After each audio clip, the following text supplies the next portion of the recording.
Paranoia. You have Killer Instincts. What? You have the Solar Flare. Like, this is extreme long range. He's like just there with his hands in the air. He's like, what? But Pretty polarizing performances from our Teddy? Viegos. Teddy is in a bit of trouble here. Will he have to use his summoners early? The answer is no. They don't want to extend too far. They don't have vision on where they all goes back to Houghton. Once again, we're going to see an aggressive Rumble gank here onto a Set who is slightly overextended, but not really that far. There's the stun. I think the damage is enough. Flash comes in, and Cuz easily scoops that one up. Yeah, people do use the pings a lot. If you see someone use the summoner spell in lane, you'll always spam. Oh, we got a trade up here. Rich is going for it. The flash comes in, and this is Gets a it. solo kill. Rich able to shut it down and evens up that kill score in the game 1-1. A solo kill onto a Viego in this game here. Pretty massive. Okay, flash on in. They're not messing around, trying to get on top of Keria here, who will flash away, but Kellen is so deep on in there. Stun comes through, and Teddy will... experience there that he gets while he's in there, then he can actually follow through and Moonfall. He's still going to go for it anyways. No flash. You can definitely follow up on this. Rich is taking a bunch of damage, but the follow-up comes through with the Diana, and that is a very clean dive that does come in. Peanut just going to flash for safety. Not 100% sure he had to use that, but they get the kill anyway, and it is solid.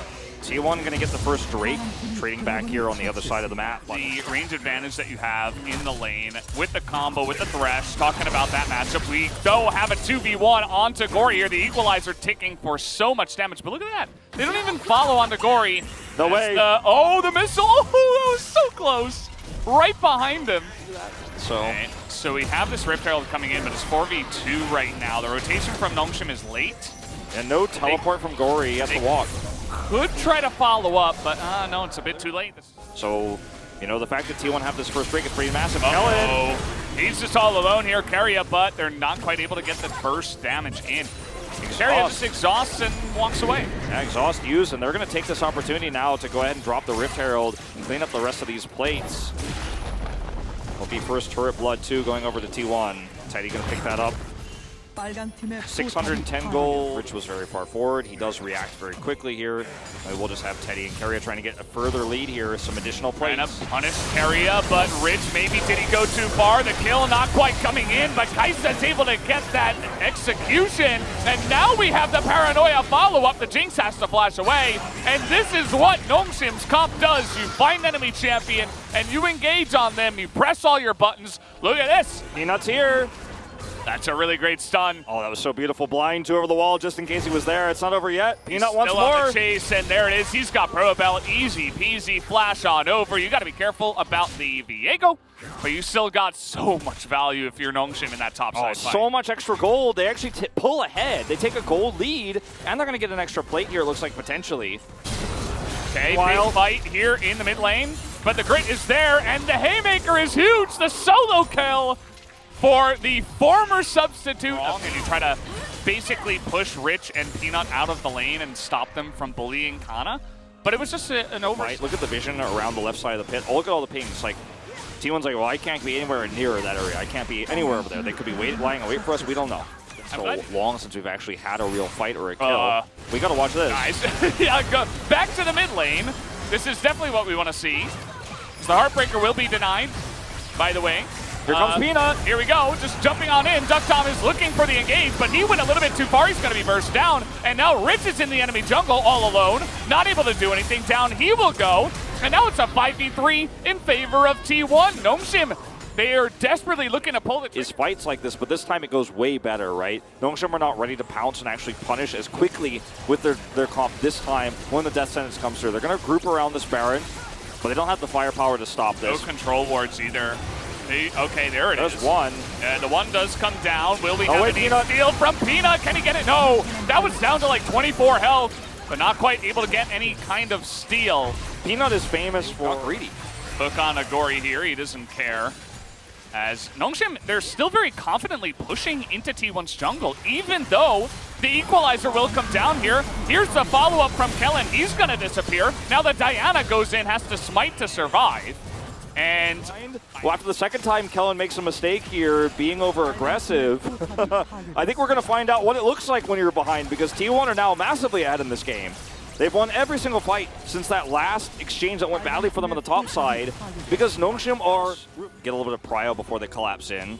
Great forward ward from Kellen. Rich's position is so good here because he can basically be anywhere with his paranoia. They're looking for Gory, who is just going to engage, gets into that back line. Nice base breaker as here we go. They're diving on in, and it is just immense damage into that back line, and this is exactly what we were talking about. They get on top of Teddy. He will go down. Baker is going 1v4, but it is not going to work out. It's not a clean ace, but it basically was, as Nongshim crushed. Congratulations. A huge honor. Peanut joins the upper echelon. First exclusively jungle player to actually make that happen. The execution is good here from Nongshim too. And, you know, they didn't know where Gory was. And then they focused him. On to Rich, but I mean, Strybreaker Nocturne is always going to get away.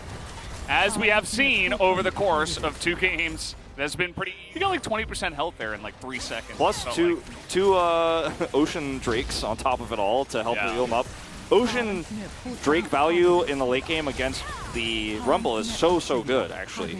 Because oftentimes the Rumble will just kind of continue to use that later on because the cooldown's so low, but you could heal back through. Look at what's happening in this game now. I feel like that game, they crushed T1, and they crushed their spirits entirely. Will they make a stand?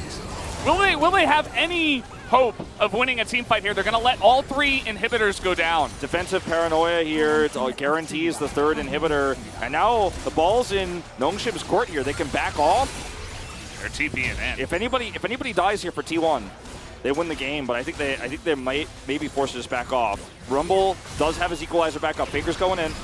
Okay, equalizer does nothing.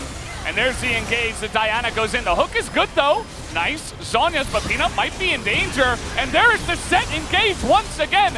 Everybody tries to press their buttons, but the damage isn't enough. They're kiting back very well. And they're actually finding a way to win this one. The death sentence onto the Kai'Sa. T1 might have done it. They're able to get 4 here in the fight. And that is massive for trying to come back in this game. Certified Clown Fiesta, I think, is where we're at right now, Valdez. So much extra gold going over to T1. They're going to tie up the Drakes with this, too, unless Rich steals. Okay. Which he does not. That was like they're still on dire straits. They run it back. They have 2 lanes pushing. Death Sentence misses. The engage comes in. He gets the stun on the Duck Dom, but there in goes the set. And this time it's looking a bit better, although Teddy is still alive. Still trying to kite back, but he finally goes down to the Nocturne. And that might just be it, because though he still has full health, they're trying to kite down onto Gory, as they're actually not able to break the base here. Down will go the 2 turrets, but that is it. But T1, they're permanently in their base now, Valdez. You're not going to be able to leave. Oh, boy. They actually might even be able to collapse in here and take down the Nexus. Sometimes here. He's looking for it. The Killer Instinct. He finds it, and he's able to get it down. And he's just going in. He doesn't give a damn right now. He's looking for the win, and he will be able to secure it. Finally, at the end here, Duck Dom shows up in a big way, and they're able to turn down all of the members of T1. Even Kellen survives as the Nexus goes down, and the 2-0 is secured for Nongshim here tonight. Very messy back and forth second game after what